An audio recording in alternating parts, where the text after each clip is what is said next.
ఇచ్చినప్పుడు వారు కొన్ని సమాధానాలు చెప్తున్నారు. వారి నుంచి మనం తెలుసుకున్నాం. ఎవరు ఆ ప్రముఖులు? ఇక్కడ ఎవరైనా ఉన్నారా అంటే ఉన్నారు, అక్కడ ఉన్నారు. ఆయన ఎవరో కనిపిస్తున్నారా?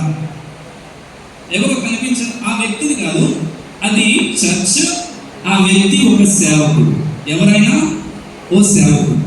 ఓ సేవకుని దగ్గరికి వెళ్ళి మనం కొన్ని ప్రశ్నలు అడుగుదాం. ఆయన ఇచ్చే జవాబు ఏంటి, నిరూపించేది ఎలా అని మీరు నన్ను ప్రశ్నించవచ్చు. మీరు చాలా జ్ఞానవంతులు కదా. ఎవరు ఒక మాట మిమ్మల్ని పల్లెత్తన్నా తట్టుకోలేరు. కాబట్టి దేనికైనా కానీ నిజం కావాలి, నిరూపణ కావాలి. అదిగోండి నిరూపణ. అక్కడ ఎవరంటే ఓ సేవకుడు.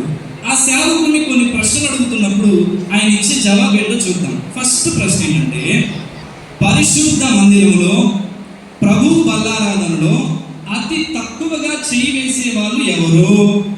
ఎవరమ్మా? మీరు సేవకులు కదా. అసలు చాలా మంది ప్రభు రక్త మాంసంలో చెయ్యి వేసేవారు అతి తక్కువ మంది ఎవరు? యవనస్తులు. అవునా? ఒకదానికి జవాబు వచ్చేసింది. అతి తక్కువ మంది ఎవరు? యవనస్తులు. రెండవది, నియామక కూడికలు పెట్టినప్పుడు కనిపించకుండా దాక్కుని లోకమంతా తిరిగేది ఎవరు? వాళ్ళు యవనస్తులే. అసలు రక్షణ గురించి సరైన అవగాహన లేకుండా బ్రతుకుతుంది ఎవరు? అది యవనస్తులు.